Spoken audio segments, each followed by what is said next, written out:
On to order. You have a couple business items too, so that's fine. That it is taped. Hastings-on-Hudson, March 4, a Board of Education work session. So we will, let me just open up the actual, I don't think there's any announcements. So why don't we just run through these business items real quick, Maureen, and then we'll go from there. Yeah,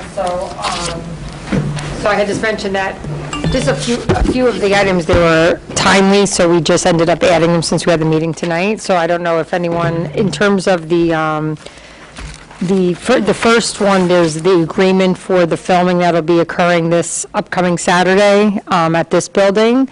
And you'll see like an updated location contract that they will be filming during, only on Saturday. So there are other activities going on in the building, but we've been able to shift some things, not shift things around, but work within where the other groups are. So that is I wanted everyone just, this way we can agree to it and get paid prior to the filming. There's another tax, one of the tax surcharges, the last time we have to revise the number, so we're just going to rescind one of the approvals from the last time, and we'll bring it back in another week or so. And then in terms of the bond I guess Janine added that, the results of the referendum are on here, that you have to approve, accept. And then you added the impartial hearing officers, and then there's a side letter agreement with the HTA, which modifies the section in the contract in terms of leave of absence. So in this agreement, we're agreeing to, over the course of just this current contract, to allow anyone during the course of this contract to take a third year of educational leave. And then it would sunset at the end of 2021.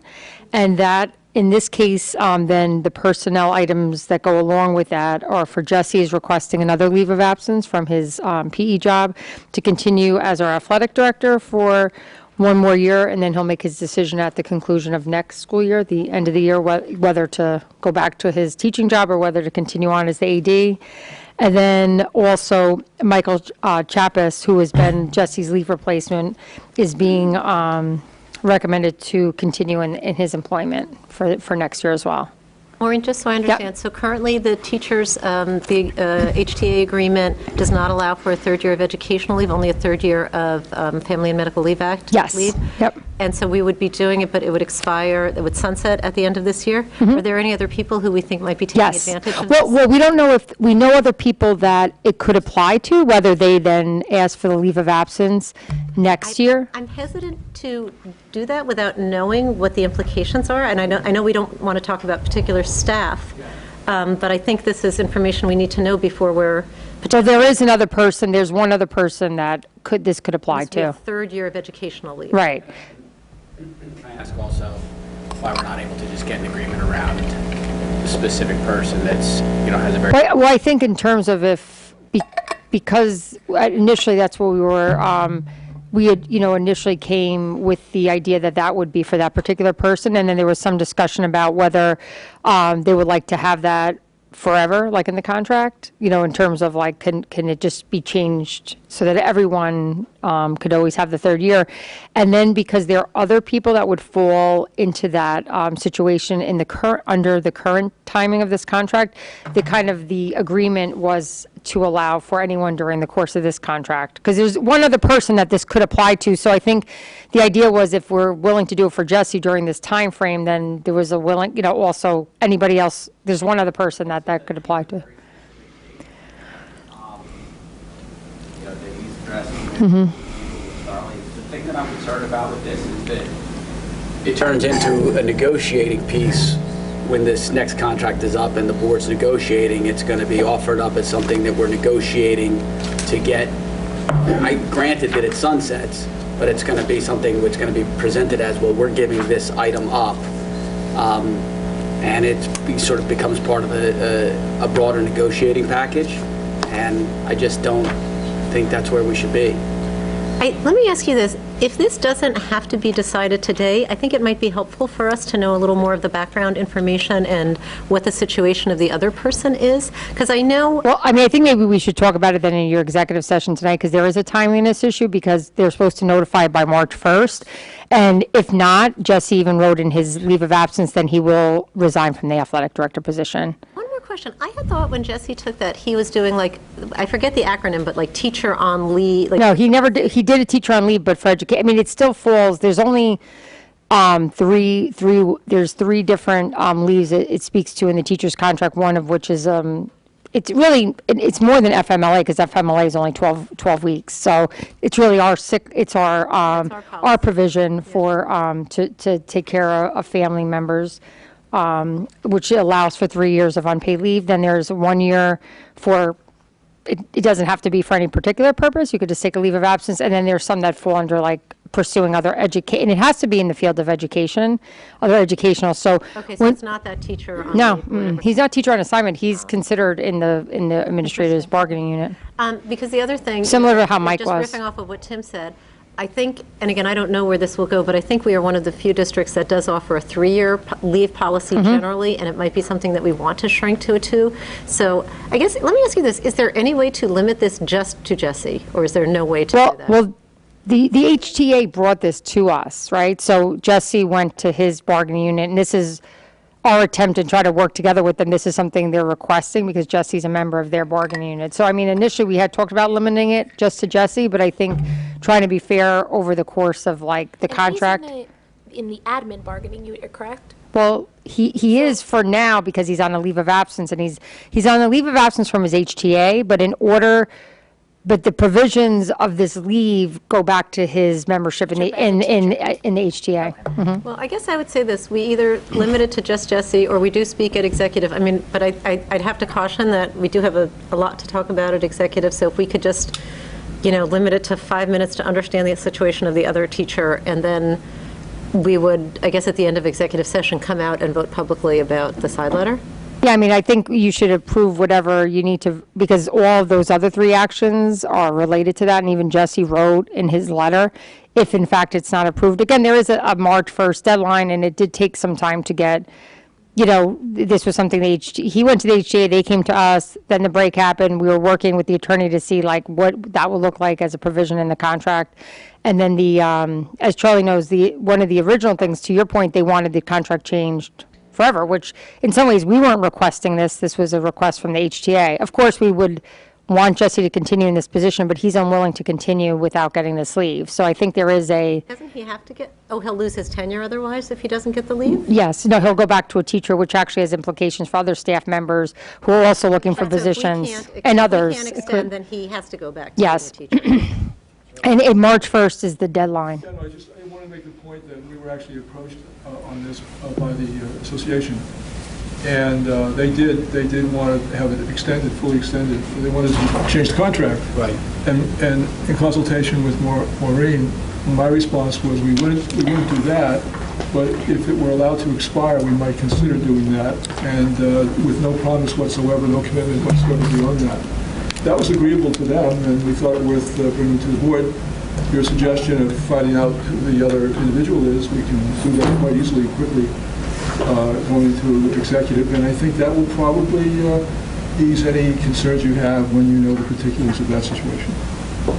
How often is this used? It never happens. I mean, this is the first time that I can even remember this situation coming, and I think the fact, I mean, I don't want to speak for Jesse, but I think part of it is being there's been a lot of change at the district, and in terms of not knowing who the next superintendent is, so I mean, whatever his concerns were that he brought to the HTA, but, there was a willingness in this situation to look at it, but again, I think in order for them also to be fair to their other members, they were looking at, whether to change it forever, but I think to your point, like it wasn't the time to kind of make that kind of radical change without knowing, but I do know in fact it does apply to one other person currently that would fall into that situation. Already in their second year.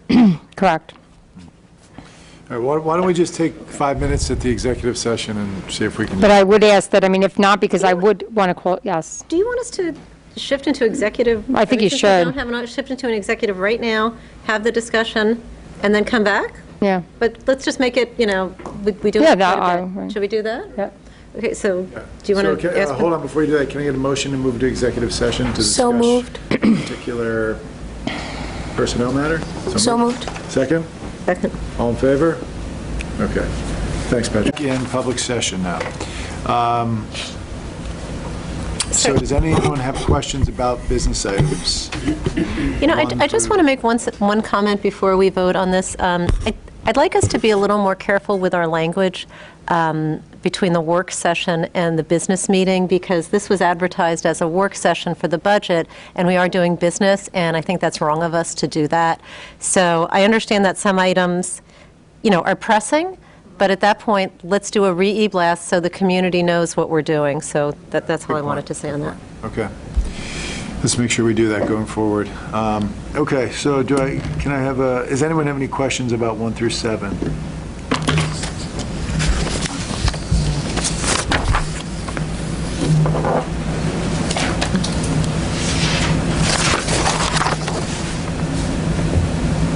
No? No? No. Okay. Okay, can I have a motion to approve business items 1 through 7? So moved. A second? All in favor? Okay. And so we've got personnel 5A and B, which are related to the business item. Do I have a motion to approve personnel 5A and B? So moved. And a second? Second. All in favor? Okay. Okay, so let's now move over to, I don't know where the actual budget, well, I guess it's here, school budget. And I think also just because you can't see it on camera, but there's no public comment because there's no public. Right.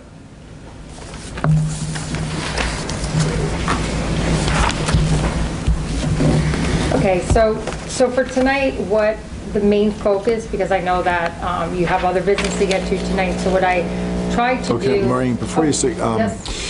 I'd like it if we could keep this to like an hour No, to I think end it'll at be 8. less, actually, Okay, good. possibly. 8 max. Just to kind of update you, and then, I know we have some to be continued but to kind of give you where we left off and where we are now, and just kind of, I'll just really quickly highlight things that have changed and where you are in terms of your overall dollar budget. So, again, I just added that we potentially may need, we've indicated that March 18th may be an additional work session. I think that depending on how far we get tonight and the next meeting, you may or may not need that, because it may not, if you don't have people that are able to come in to present to you and get all the information, you may not be, need that meeting at that point. So we're still on target to have the Board of Ed adopt the budget at the April 23rd meeting and have the budget hearing on May 7th as required by law. We've just talked about kind of how we approach this budget, trying to continue to build an affordable and sustainable organization, make sure we're trying to keep a reasonable level of reserves while also maintaining the quality of education. So this is really, I just want to touch and tell you what has changed on your preliminary budget. So the last time, at the end or toward the end of the session, I think the board, when I had asked everyone where they were comfortable in terms of the tax cap, where they would like to see themselves, I kind of laid out that at our last meeting, how much money we were under the tax cap in terms of, and I have the next sheet just kind of shows that calculation again. And there was a discussion about people's comfort level of either going all the way up to the tax cap or where, in terms of your comfort level, where you want to land. So, and again, this is based upon what I think the majority of people were saying, that at that point, people felt comfortable being somewhere in the range of $250,000. I don't know if everyone remembers this, under the tax cap. That was kind of what. I thought we were mixed. Well, you were mixed, but I just want to kind of show you what that looks like, Lisa, and what that means. So using that as, because that's why I say, but I would say it was the majority, because you kind of went around the table, and what I tried to do is at least taking that and kind of folding that back in, and then also, I had folded in my suggestion about increasing the appropriated fund balance, and that money that you see there, the increase, which is about $100,000 increase from the preliminary time we looked at the budget, is really to do with the money that I believe will end up with all the filming revenues this year.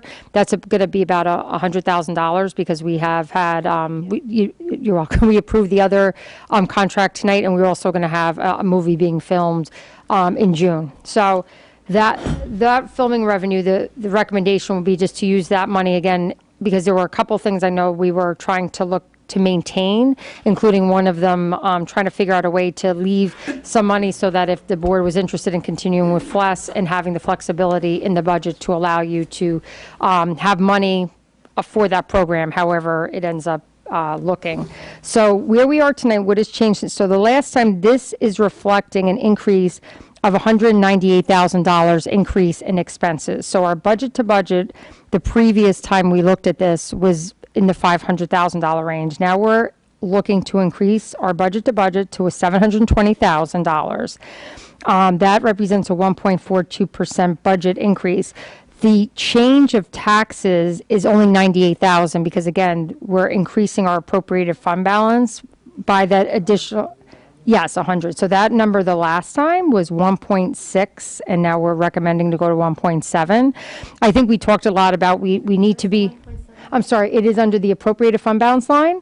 That line the last time we've been working off of 1.6. So I think in terms of having, some additional revenue, some additional savings this year, we have to be careful because we are trying to, as we are doing in this budget, pulling ourselves over the reliance and of fund balance and getting ourselves, so we're going to, kind of close that gap over the next few years.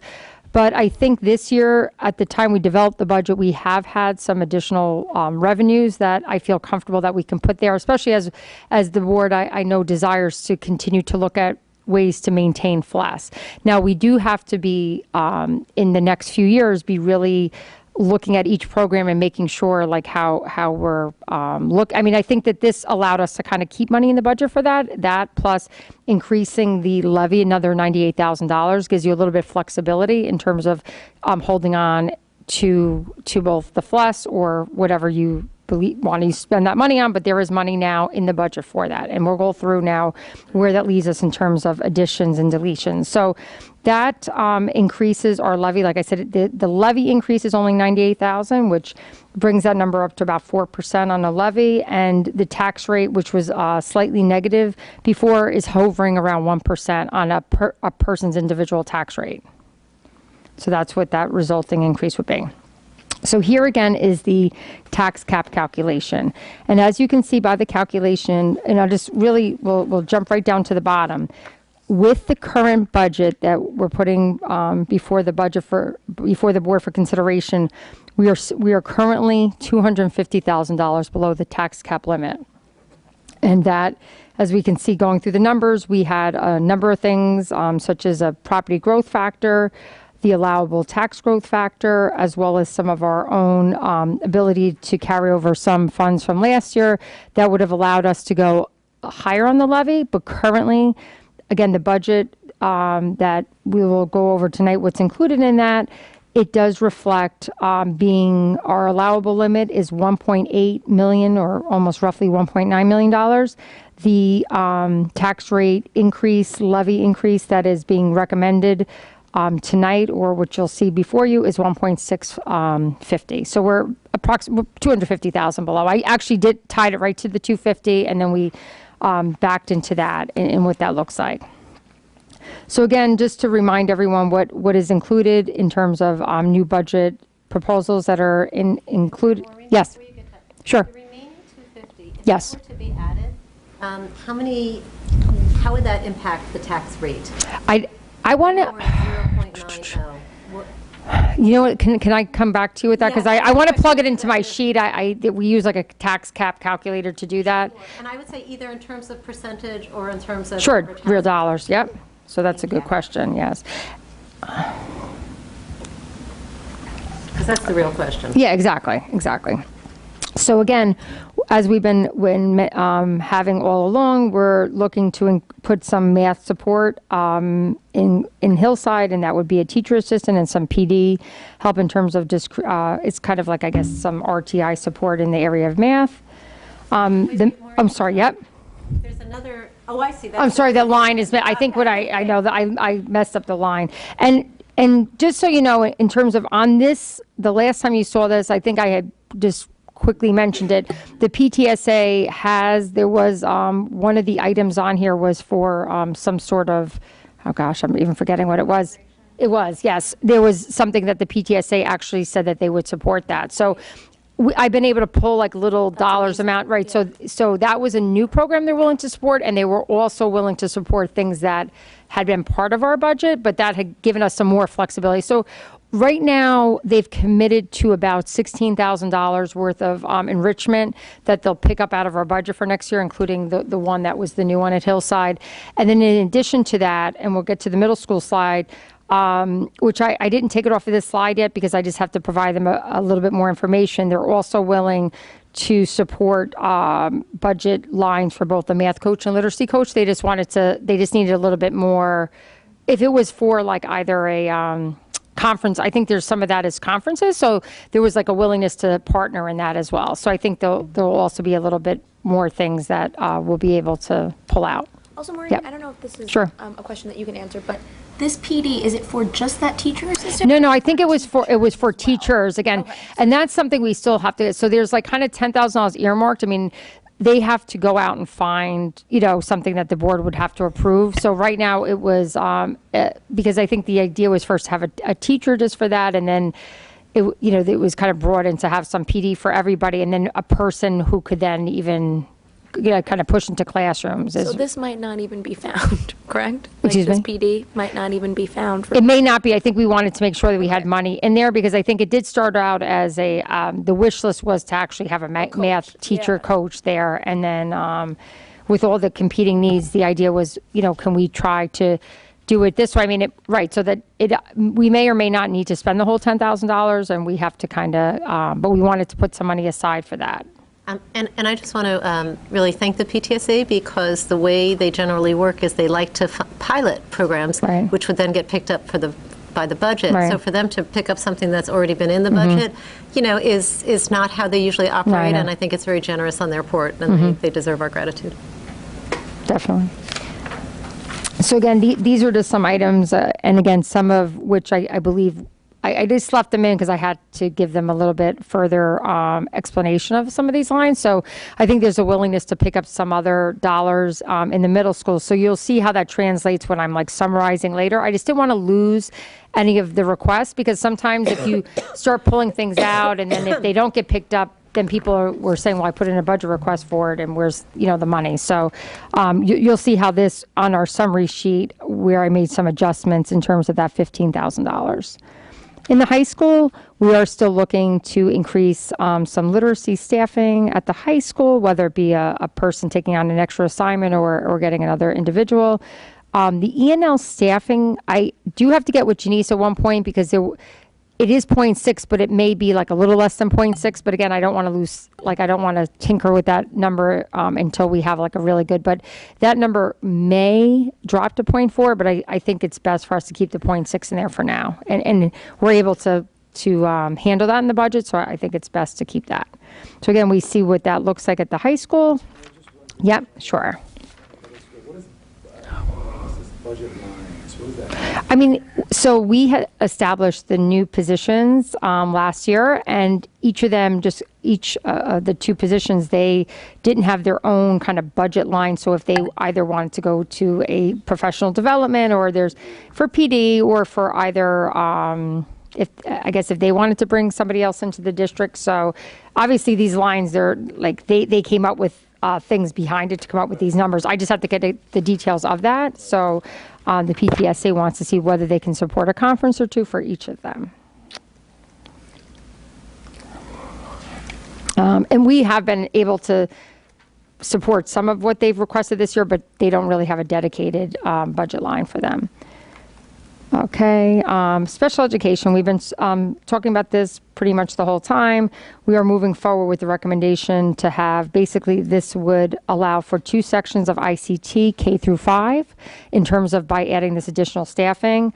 I know Laura kind of gave you a presentation last week. We spoke about where Laura did want me to update the board that they are in fact scheduled to have all their IEP meetings between March and April. So, as we get information, if for those particular grades that we were, at least I think it was the current or the first grade going to second grade. So, we'll keep everybody updated there. But again, there seems to be, I think at this point, there's a real possibility we're going to need it. And if not, because the numbers are just, saying that. And I think there's also a desire to have the 2 ICT classrooms, as she spoke about, just in terms of the social piece of it, also for the students. So then the communications class, and again, some of these items we may end up, we're still actively seeing if other districts are interested in also bringing kids to communications classes. So that also may help us in terms of our budget. But right now we're like in the process of doing that. So right now, do we have any We do. children- Oh, from out of district? Yes. Yes. Oh, Mhm. good, okay. Yes, so we do actually have we have, I think, 1 or 2 committed to the communications class for next year. And if we didn't split it, one of them would have not, we wouldn't have been able to support the age groups of those. But I think there's also a real possibility we will have more children. It's just too early on. Again, the other districts haven't had all their meetings, but we have the staffing. And I think in speaking with TESFA, there seems to be a good amount of interest in the program. So we're hoping to get some additional students in there from other districts as well. I should have asked you this before, but Sure. this 120,000, that's the default number for each of this 1.0 FTE. Salary and benefits are just penciled in? No, that's salary and benefits. So that reflects, I think it's about an MA, step 6 on our schedule. So what typically happens, you have some teachers that may, it's a good budget number. You will occasionally have teachers who come in higher, some that come in lower. It's kind of a mixed average, and that also includes family medical benefits and things like that. We just so that typically is enough to handle. It's fully loaded number. Yes. And then what's the variation around that number? So from the most entry level or the Well, most junior? I'm 4,000 is, right. No, but I mean, in terms of if you have somebody who comes in who doesn't need the full help, I mean, we have people who come in, they're 24 years old, they're on their parents' health. I mean, there's a mix. So you could have anywhere from it could be maybe all in with our TRS, Social Security, benefit fund, maybe anywhere from 90,000 to 140,000. So. And I'm saying using benefits, and that would be reflecting a $70,000 or $65,000 salary, but even single health benefits are $12,000, or if they don't need them. So, but we feel like that's a good number to tag. Occasionally, last year when we talked about reading specialists and math coaches, inherently, typically they're more expensive because of the experience that they require. So occasionally you'll see a variation to that number, but for these positions, they feel comfortable that they can find staff, to within those ranges, and they're comfortable with that. Okay. Again, these are just, the slides to show our current ICT makeup and our proposed.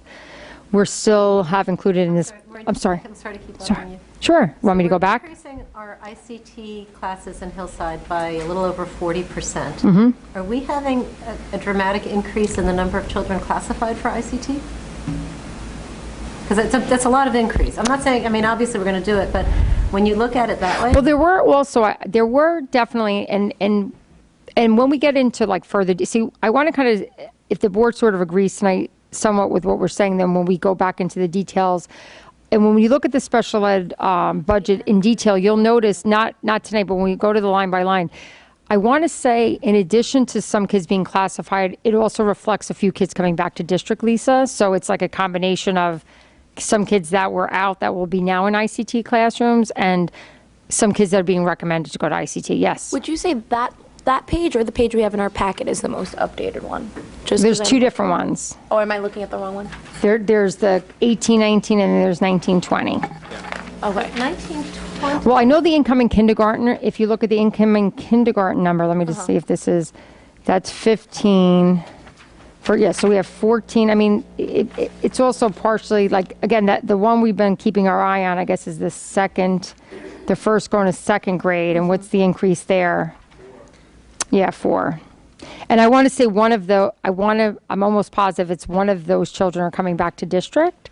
And then it may be 2 other kids that are being recommended for ICT. Yeah, because these are pretty big bumps. Yeah. I'm looking +2, plus, I had never done. I it actually, before, but to be- +2, +4, But to be honest with you, I mean, without saying, when they were going through it, they were actually like going, like based upon the teachers, they were like the names, like these are actually now like, oh, like you know what when we were looking at the numbers, they were actually, I was tracking them by, This doesn't actually even look like it makes sense. 4th to 5th, it does make sense. 6 to, Because there's kids that are currently in special class there that could be recommended to go to ICT. the other, yeah. Right. Okay, fine. All right. And I just have a question about second grade. I Okay. know we keep coming back to this, so we're Sure. going to have 9 students, and we're going to have 2. Well, let's look at the current first grade, right? So the current first grade has 7, and then one 504. So, and then, That's 8. So now we're going to have 9, but we're going to have 2 ICT classes. right. It's very lovely on our parts. It's very costly on our parts. Which is this? Which is So if you this? look at second grade for next year, going there's going into to I just want to look at, so the first grade number, if you see where, Well, currently, the first grade has 8 kids. So 8. 7 goes to 2, 7 goes to 9 with a 5. Well, actually, but Tim, it's actually 8 goes to 9, because you have 7 IEPs and 1 504 in the current. Okay, sure. So with the addition of one more child, we're creating a second ICT class, both with very favorable numbers, only 22% and 27% classified. but if you had 9, that's the problem. The 9 number, Lisa, makes that number, It's a high number. it's a really, like, I mean, that percentage becomes like 70, like, that's what I'm saying. Now we have 8. So you're saying when we go. Well, I think we have 8 7, and we 1. technically have 7, right? 7? and 1 I don't know, 4. does the one, I have the 105, I mean, that's how they gave it to me, but would that be considered IC? Yes. Okay, so Yes, 8. because look, when you add it up, you count it as. No, I wonder, I I mean, just, children with 504s can go into gen ed populations as long, depending So on I'm not what's saying the we shouldn't, accommodation. it's just, it's, you know, again, we're doing a 40% increase in our ICT classrooms in our elementary school, you know, in the face of a budget crunch, and I want to do what is right for the kids. I absolutely want to do that. But I do have to ask the questions around those numbers because it's very costly. yeah, I mean, again, we can come back and look at the percentages, but when you do run the percentages, and we talked about this, you know, part of it, also, we have favorable class sizes. So those 1 or 2 kids shift those numbers, that percentage a fair amount. No, I get it, and again, Yeah. I'm not saying not to do it, it's just, you know, Because I think if we were to use then 9, Lisa, like, would there be any other, I'm just asking the question. no, I know, but that's why that one's been It's only highlighted a the whole change of one time. more be- student from the Right, prior year. Right, but- It's the hiring of another right, teacher and another teacher aide. right, but, Teacher assistant. Maintaining, No. right, because the second graders already have it. No, but that's So, going to travel to third grade. No, I know the students do. I understand that the students do, but it's the Yeah, but you got Continuity to, of we're basically going teacher. from 7 Because ICT if you think classes to about it, 10. with 9 children with IEPs, even in a class of 20, that's still, what is that, 45%? So that you're still within the norms, like you're still under the 60-40 ratio, you're still well, if it's under 45, 12. we wouldn't be, we'd be above the Oh, are we 60, over? 40, Okay, yeah. so You we're put in over. another gen ed child then and bring it up to like 20. But I don't think second grade goes, how big do second grade classes go over? For the first grade cohort is very small. They're only about 18 in their class. So that's that's No, that's high. why I So said part of, why- no, that's why I was saying the really favorable class size Yeah. make the percentage look because of really the low. grade. Mhm. But that's, I feel like that's a particular with just that Right, grade. right. Because But I we think don't see that, but that's why I mean, that's why it's been showing like a highlight the whole time, because I think there is also a question, I mean, there's recommendations about where kids will be, but I do believe there is one student coming back to district, and then maybe there's one other child being recommended to go into there. So again, I think, you know, based upon, that would be over a 50% ratio in a class of 18, right? 9 kids. And you know what, look, as long as, this is all fine, but I do think, I think we should get, I mean, we're giving beautiful class sizes, and I think that's something that should be recognized, that you look at our neighbors, they don't, you know, right there at the bottom, they don't. They don't. We are much more favorable in our ICT classes than at least 2 of the other river towns. Well, I just want to say they use it, but they're similar to us. We're using that, but their actual percentages, like, we're kind of using 60-40 too, but what ends up happening, 1 or 2 students either makes it like 45-55.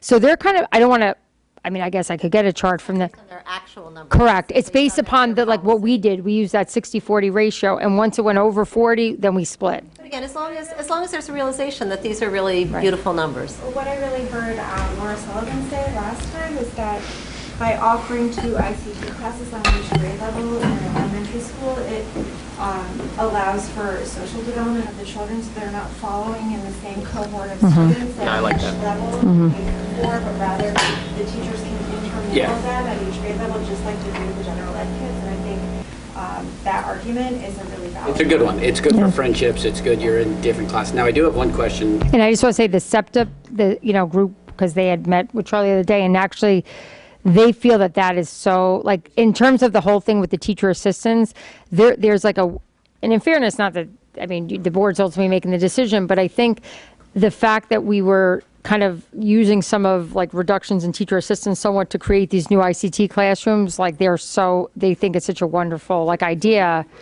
They're like really think, because they said some of the kids, like some of the parents who have actually said, my child was one of those kids that was with the same cohort of, and it was really like, especially for 1 or 2 kids that maybe don't get along as well, it is like really problematic. And that's good, but Yeah. again, I just want there to be recognition Yeah. of what. No, they were, and they were very Because I was happy gonna about say, it. when our children were going through, it wasn't even ICT, it was a collab class. Right. It would be 1 per grade, and that's the way it was. So Right. again, I think as a board, Yeah. we're doing something really Right. nice. No, and I think there's that's what, I guess what I was trying to say, I can tell you there was a lot of excitement. Again, I know they know the budget's not finalized, but they thought that idea about having the ability to do that was like so amazing, and that there was like, and then they understood why we were scaling back some of the teacher assistants in order to try to balance those needs. So I just want to say they were recognizing that, because I think there was a concern about This should scaling. be, everybody should be. No, they were, hopeful about this. right, Charlie, don't you think they were really like positive? Okay, so you just made that comment about special class. So Yep. special class to ICT, you have 4th grade going into 5th grade, you have a +6 number.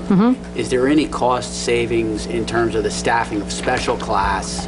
There could be. So until all of these meetings are done, and I think that's why, again, we see the highlight on the 5th grade, and we've been saying the whole time, we may or may not. If a lot of those 4th grade students stay in special class, I guess, at the 5th grade level, then there may not be a need for that second ICT class in 5th grade, because, I mean, you wouldn't run it if you had like 4 kids, you know what I mean, or 5. So I think you'll see here why that number for the current 4th grade cohort is highlighted, because there may. Oh, and I don't expect you to know this, but do you know off the top of your head No, I don't know. the number of kids that are in special class?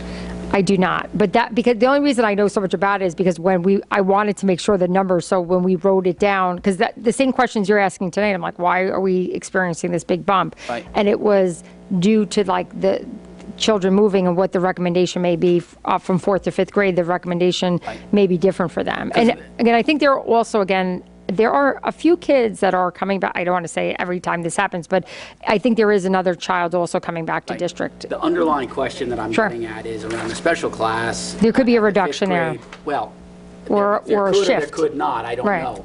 But it'd be interesting to know whether or not we as a district are running a 5th grade separate class for X number of students. Is it 2 students? Is it 3 students? Is it, you know, right? Just.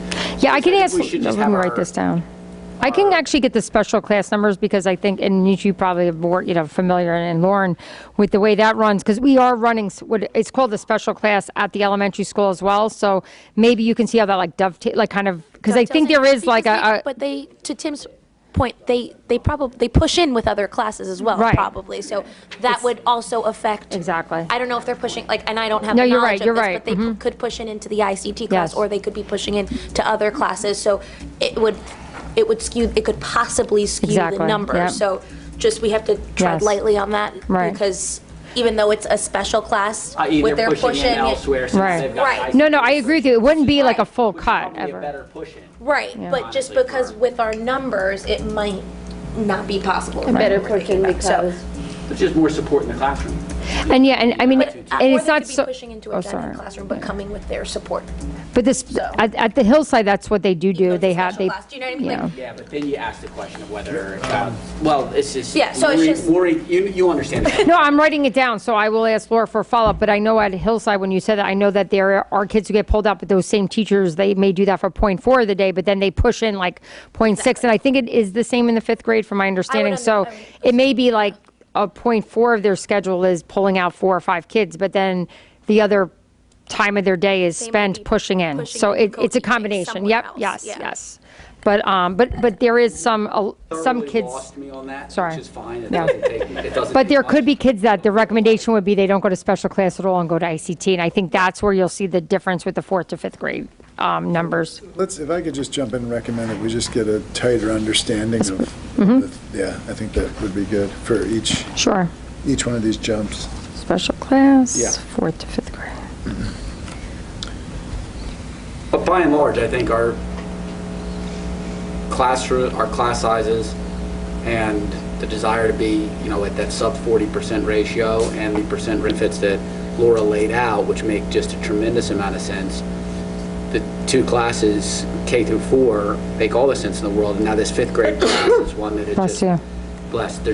It's such a big jump. It's such a big change from the 18-19-4 to the 18-19-6 to the 19-20, anywhere from 11 to 13.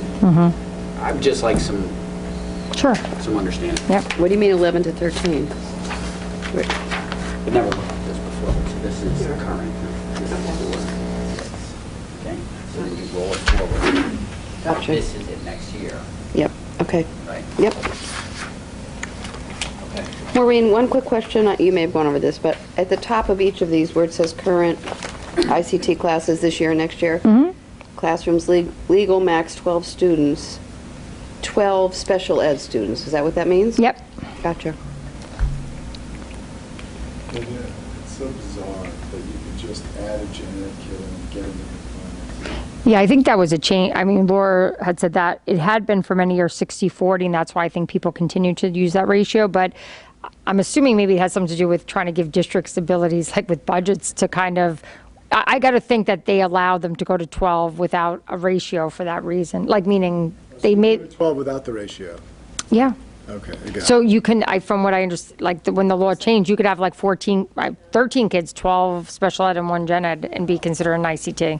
I mean, I don't think anyone does that, but I guess there is a less restrictive in terms of like being able to go up to 12. But as you can see with the districts, we don't see many people doing that.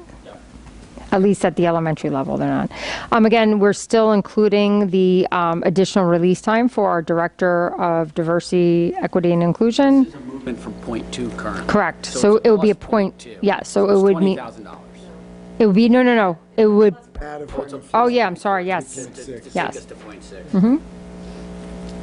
So the And this is not to do with her salary, it's to do with what we believe her replacement will cost. So the .6 that's reflected in the E&L, Is that's to separate. cover this No. plus more?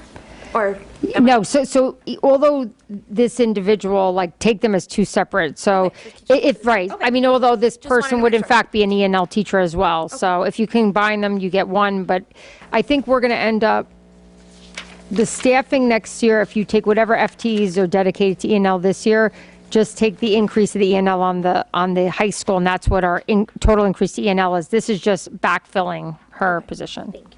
Welcome. Okay, so this is where we currently are with some of the changes that we're recommending for tonight.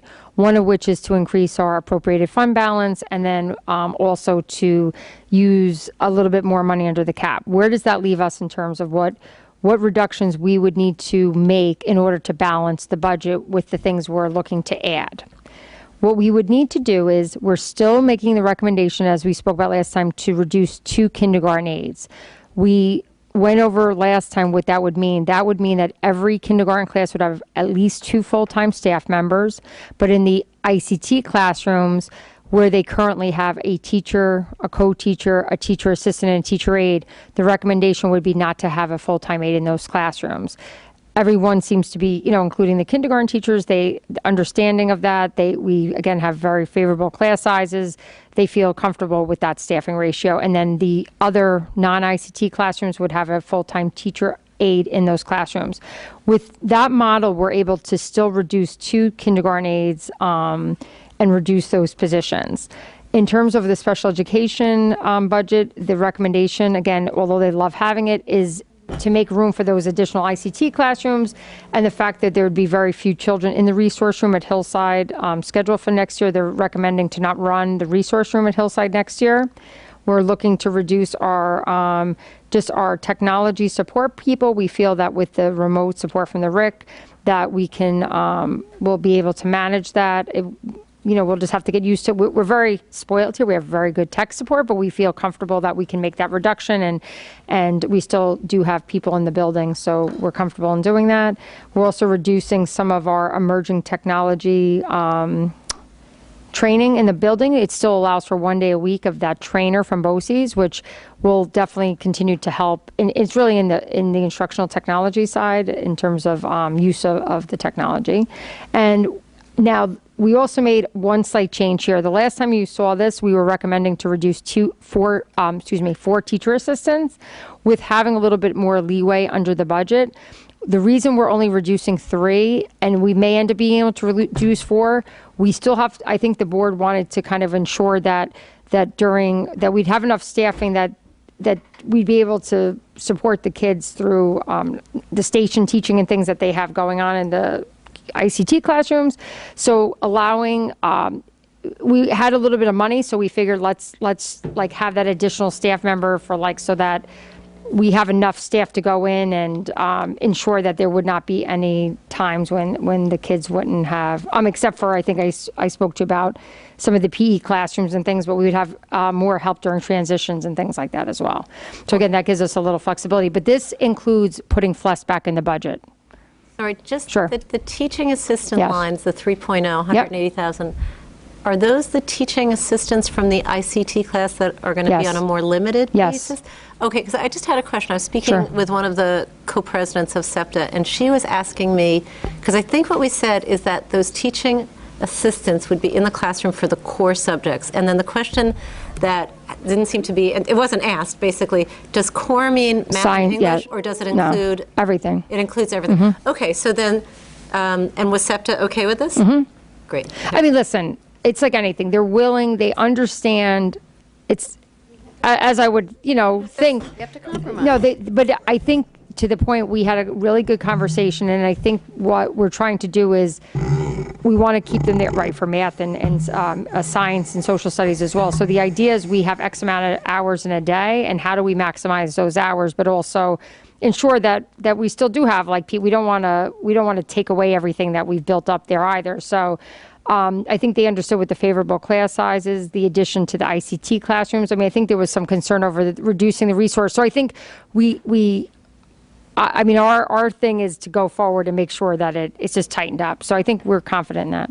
Follow-up question. So before the recommendation was for 4, and now you're saying it's 3. I didn't understand the role that extra teaching assistant would play. Do you mind explaining it again? All right. So, so where we were, in order to continue on, not only would we've not had to reduce teacher assistants, we would have actually had to add, right? Because we're adding ICT classrooms. If we would have continued with the model, we would not only be reducing these 3, we've been adding 3, because we're going up in ICT classrooms. So again, looking at it and doing a very preliminary, trying to draw it up and see what it would look like, we know how many hours our teacher assistants work. We know how many hours they're in their classroom versus being in specials and things of that nature. So in looking at the pool of people we had and the amount of ICT classrooms, we initially came up with a number that we could reduce 4 and still be able to kind of cover everything.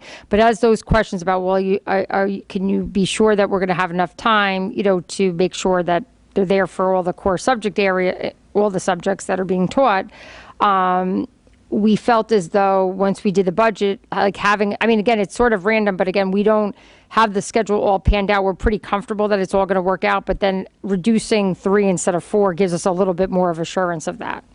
We may be able to reduce. Correct. I think when we looked at the numbers and we started to, be able to tighten things up, as the board knows, from when we started this budget process, we didn't know our retirees, we didn't know our staff that was returning. So it is like a fluid process. I know it probably feels to you like, well, what the hell, every week we come back at something different.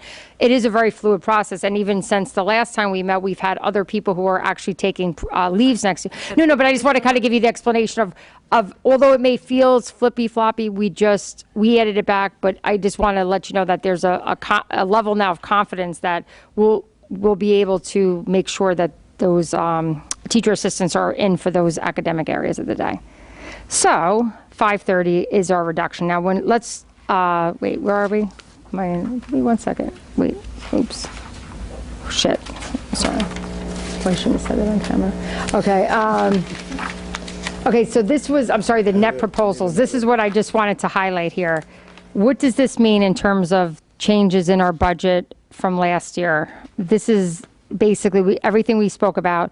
We're looking to increase on one side 10.2 positions. We've gone through them, the majority of them being in the area of special education. That number reflects both teachers, teacher aides, and teacher assistants in that area. That would be a $983,000 increase in expenses. And what we did try to do is we highlighted tonight, these are some of the reductions that we're recommending, and that would require us to have a net increase to our budget of $453,000 to add the positions and also make some reductions. Maureen? Yep. What are the 3 reductions from the district? Well, 2 of them are those tech positions I spoke about. I mean, really, it should be, one of them is really NA, I guess, right? Because, oh, no, I'm lying. That's not that. It's the 3 teacher assistant positions. I guess it should have been under special ed. On the Hillside line? No, it's, I shouldn't have put it under district, I should have put it under special ed, because I try to combine them.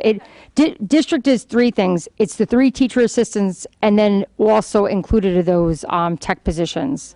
Because I don't think I assign an FT, because technically they're a contract to us through BOCES, so that, Maureen, that prior slide that you were just on? Sure.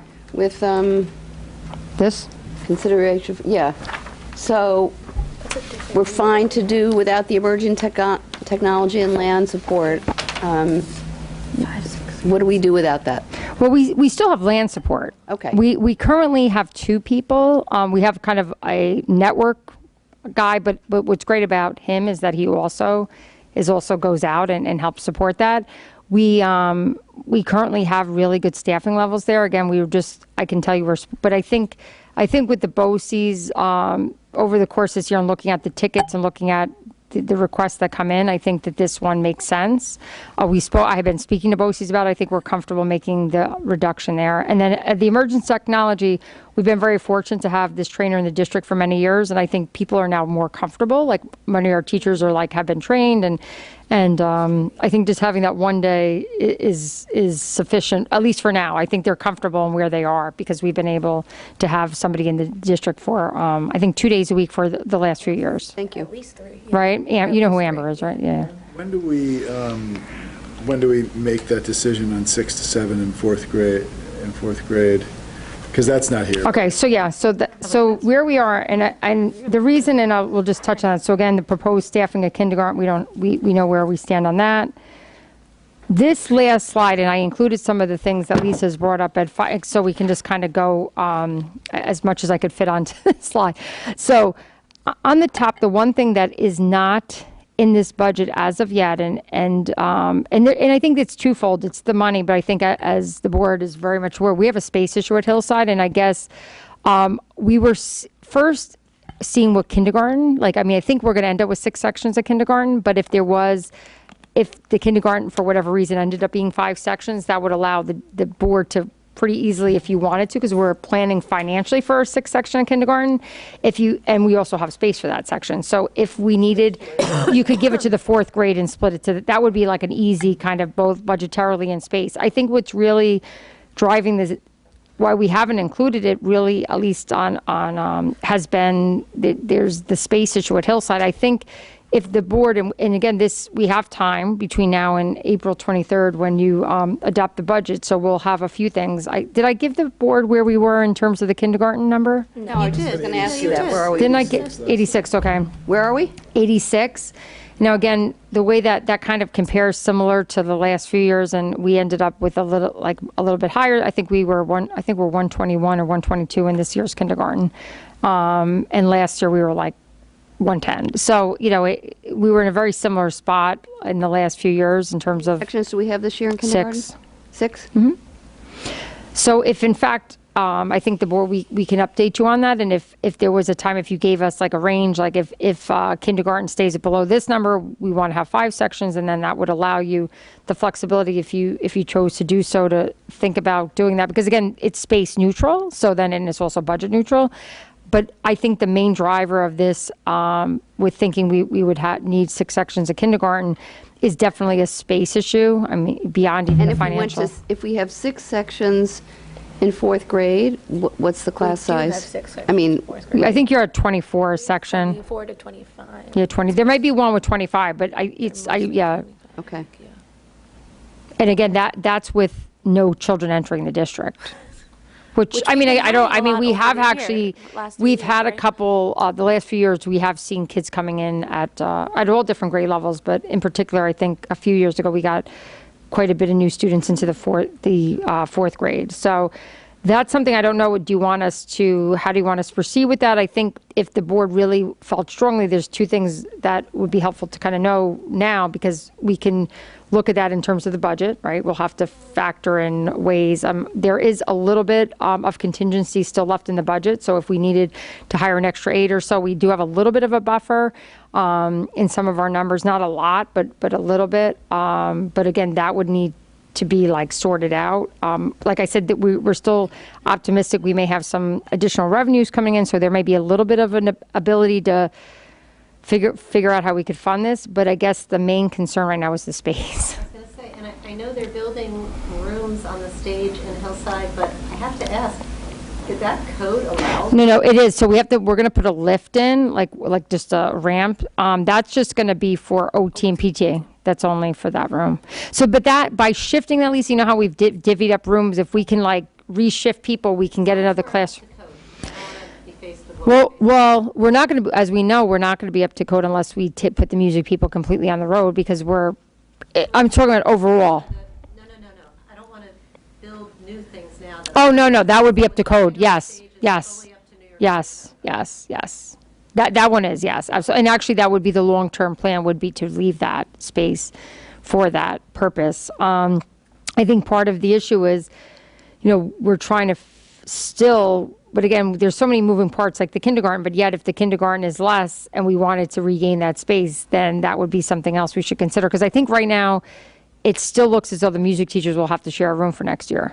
And that's because of? With the communications class. If we kept all the sections and we have a communications class, and that's just an added class. But we're losing resource room. So But the resource room is not a full classroom. It's like, and actually that classroom, tiny, it's off the library. It's like it was like a small, and actually, just so you know, that one I don't think we should continue to use, only as maybe an office. Unless we can combine those 2. Unless we can combine it, but I think that's also a load-bearing wall is in it? between there.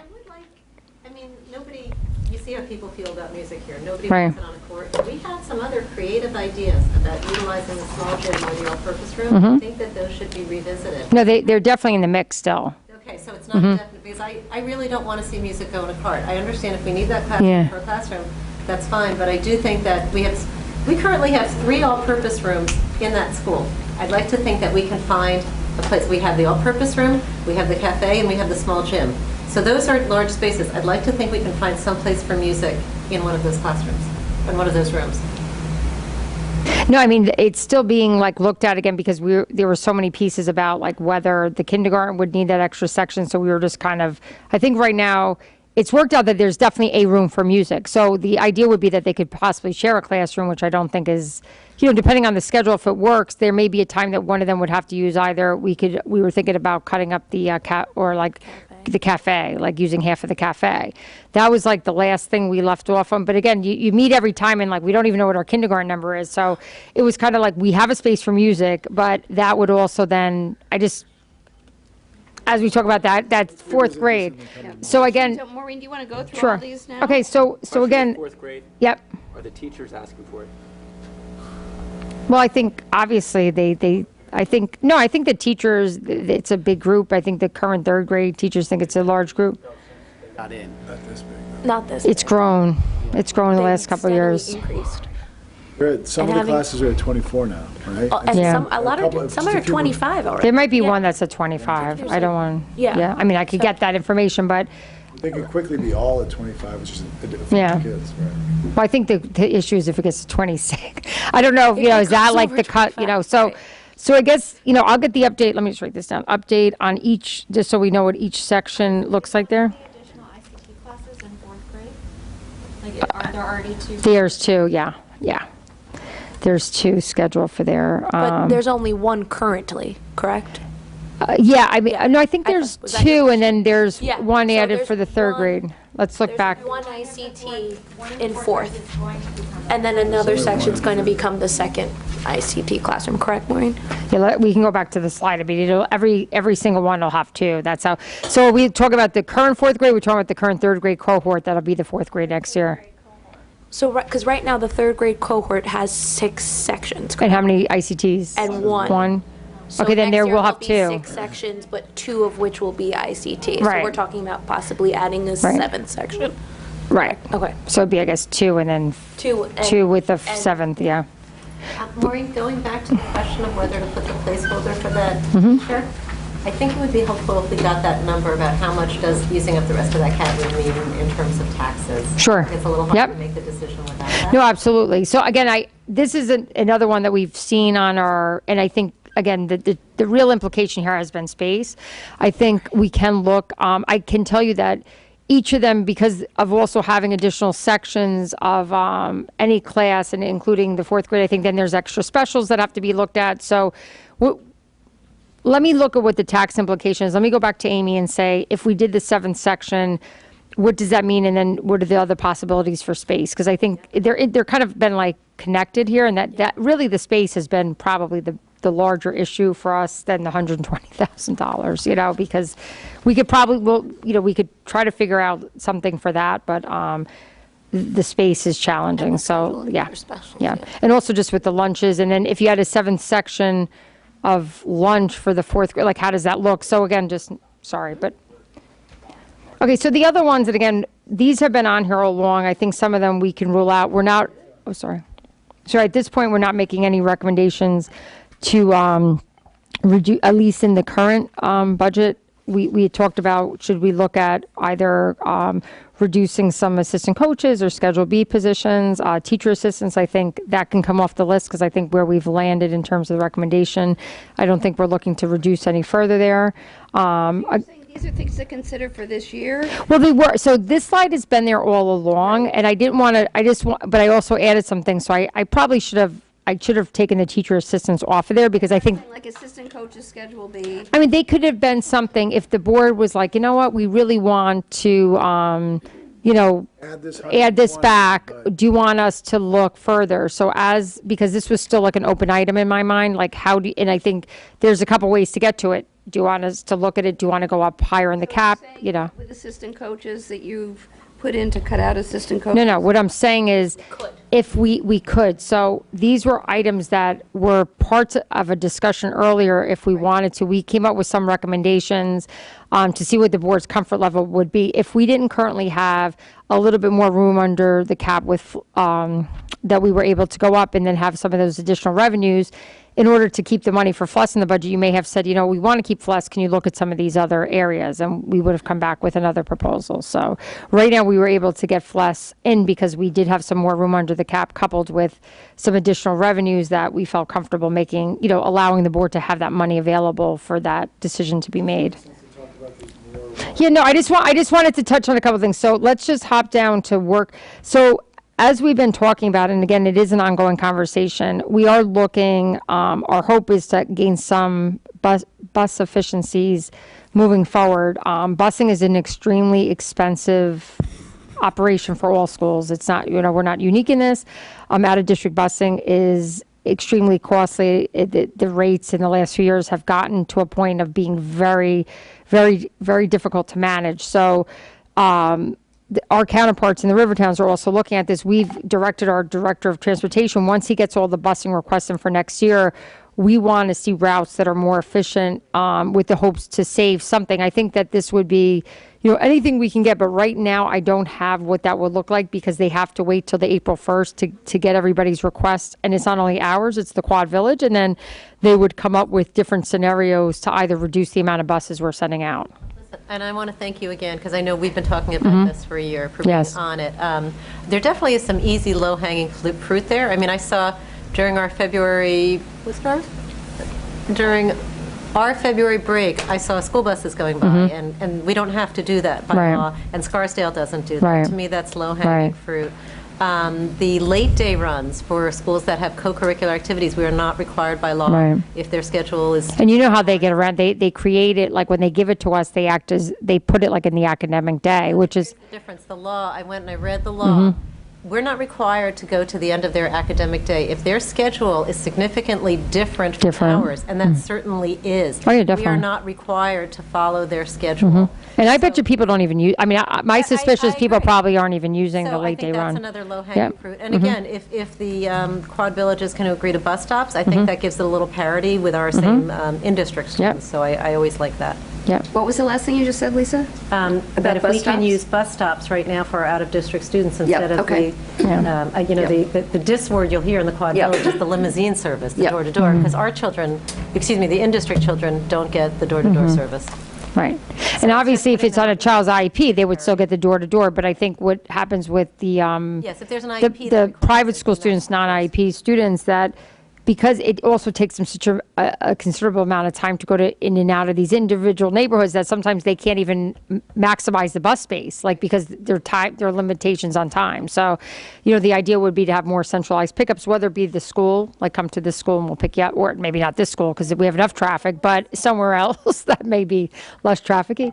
So again, those are our continued conversations. For anybody who's listening, so they understand the urgency of it, to give some hard numbers to this, last year we had 3 students attend the master's school.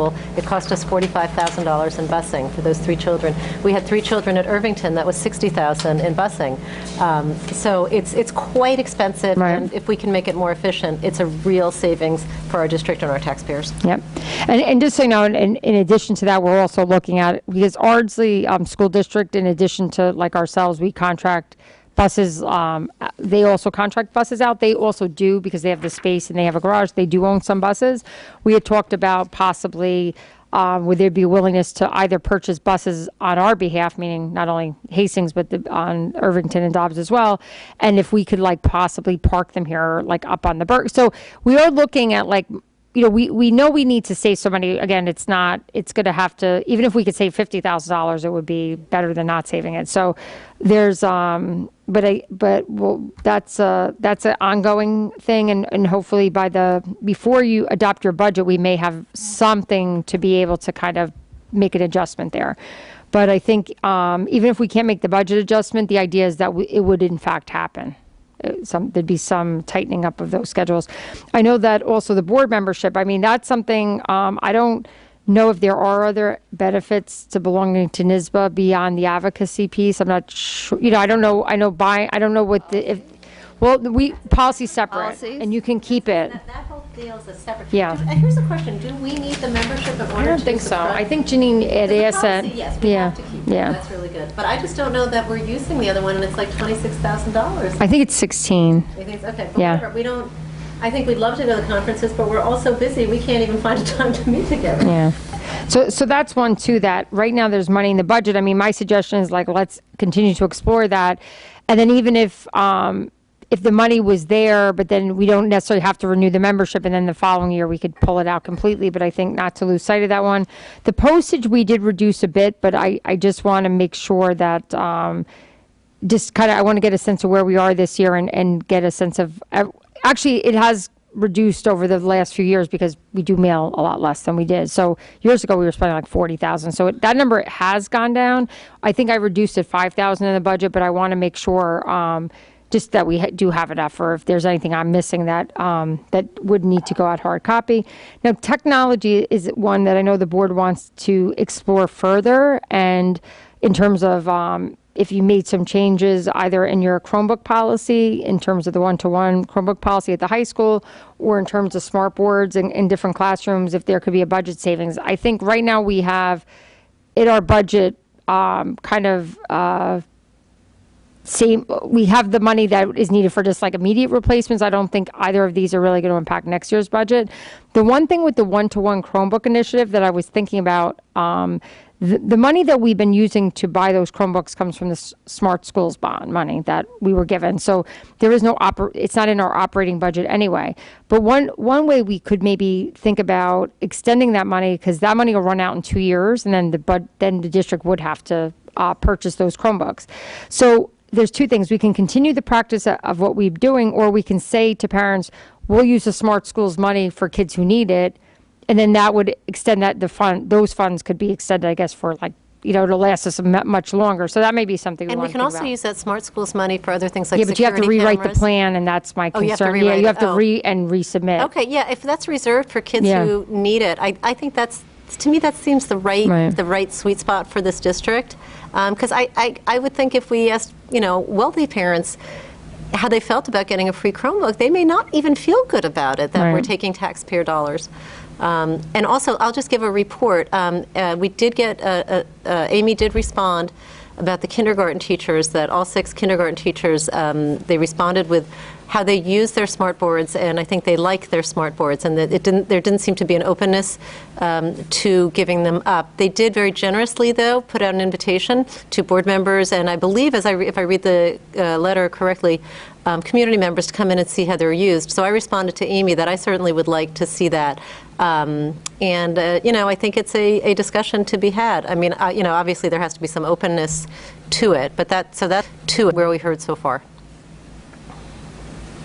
Right, so I think those are the two that relate to the technology, and I think right now in terms of smart boards, there's a few that are slated to be replaced, but I think as a long-term, that's like a separate from the budget conversation, right? That's kind of its own technology conversation. And then let me report back to you the next time of how much money's left in that Chromebook money from the state, like in terms of the smart schools. And then maybe we can, think of a way, like, should we roll it out next year where we're only going to purchase for those children that feel that they can't afford to do it, similar to like the calculators, how we kind of do the calculators, and then. But the good thing about that is that would allow those funds to continue. But I want to also ask Lou what his, sense of that is. Because I think there may be a piece that the teachers kind of want the kids to take them. So I guess the concern would be if the parents don't end up buying it and then the kids don't have it, does that become an issue? Well, I would go back to the calculators, which I think cost about $150, Yeah, where they're I'd say I think they're probably more. the vast majority of the kids get them. Then I think then I think we provide for those who Correct. can't. And then I think we have extras Extra for in the kids. class. So my guess, because the Chromebook is not at a very different price point than that. Right. But I think it's probably slightly different in terms of the kids that are purchasing those calculators. What classes is that covered? Calculus AB, Calculus BC? No, I think it's like most of trig high- too. I think it's trig. You have 2 calculators in your future And to so, purchase, yeah. 2 very pricey calculators. So what were you saying, Tim? No, because what I was saying is I think that there's No, it's not just the high variety of performers. students that It's all of them, yeah. No, I think, in fact, I use think them they from need it for 7th some of their grade. Regent exams, as I recall. I think if you have students that are less academically inclined and that it basically falls on their shoulders to get the Chromebook, they may effectively just put off the act of getting the Chromebook as long as you can, and then it just makes the teacher's job that much more difficult. that's my- right. Because you're, in addition to trying You don't to have that tool. motivate the Yeah. student, now you're trying to get them. Yeah, I mean, I think, It's just something to- right, so that's I think I have some on the financial, and so let me talk to Lou and get a sense of the teachers, because I do think, even with my own kids, although they have their own computer, maybe some kids feel like the Chromebook that they get from the school, they're more inclined to like leave here, that it's always available to them, but again, I think it is, to your point, there is a point that even if you were to continue the practice, when it's been easy because we've had smart schools money to do it, and that's saved, every year right. So, I mean, there is a piece that eventually you may want, right now we still have the time, but that's where and then the other piece I know I didn't include on the slide, there was just some, the Gravity Goldberg, I know Gamey was here last week. Are we comfortable keeping that money in right now? And then just some other things in terms of when you're negotiating salaries, but I don't think that needs to be included in here for now. But those are things that if the board wanted to look into some of those recommendations, you could outside of this budget. So for Or, future, when we meet again, I guess, we just included in this discussion of possible reductions, not that we're acting on them in this upcoming budget season, but just remind us how many assistant coaches there are. And what's the, total spend on assistant coaches, and just generally speaking, what's the range? What's the low paid assistant coach? What's the high paid? But just some additional context there. Same with Schedule Bs. I know we've looked at it back when, a year ago. And how much do we spend and how many positions, and similar data, like what's the average and what's the high and the low of what we're spending. That's really it. That's really it. I mean, I will tell you that, and I don't want to give Jesse more work, but Jesse, and I think we shared at a finance committee meeting last year, he actually does track, and it's pretty interesting sometimes, I think like in terms of participation and what the spend is. So I know he he may, in addition to I can get you the assistant coaches, but what I always felt that to be helpful too, because you'll see like where golf could be like 2,300 a student, but football is like 175 a student, just based upon the number of kids participating. Reed, so you understand what I'm thinking about is that neither of these are going to be actioned, I would say, in terms of the 1920 academic year, because why? The reality is the blowback that we get from the community around assistant coaches probably isn't worth the dollar amounts saved in terms of the tactical approach that we would likely take it as a board. And Schedule B's, the potential blowback from teachers is high.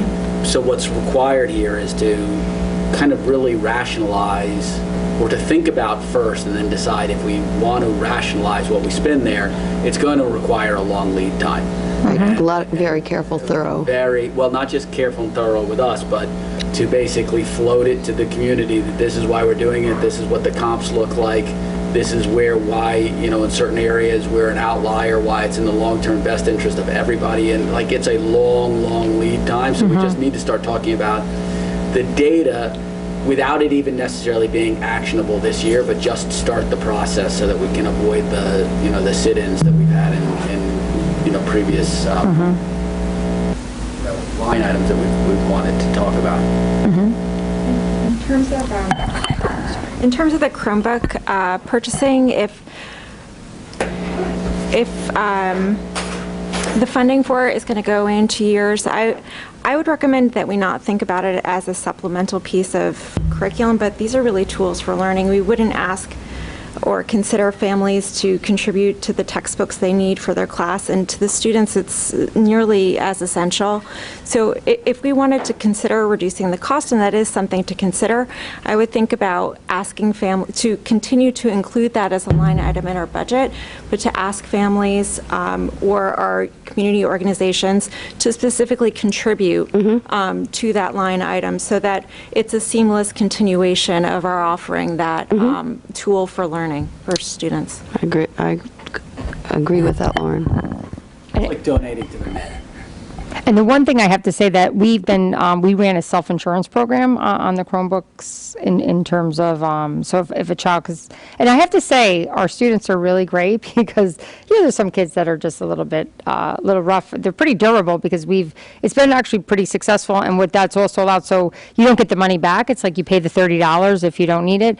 That the funds that have been, that we do collect each year that, the new cohort comes on. We don't make people re-up it every year. You pay it once, and if your child keeps the Chromebook for 4 years, that also has allowed us to buy some, not only take care of the ones that are damaged or broken, but it also does provide some funds towards that. So just as I forgot about that, I think currently we have about $12,000 in that account just from that. So, and we've spent out of there to replace. Again, sorry. We talked about a hard stop at the end. Yep, we're done. Yeah, we are done. That's why I really just wanted to, revenue summary and reserves, that's it, and we are done. Great.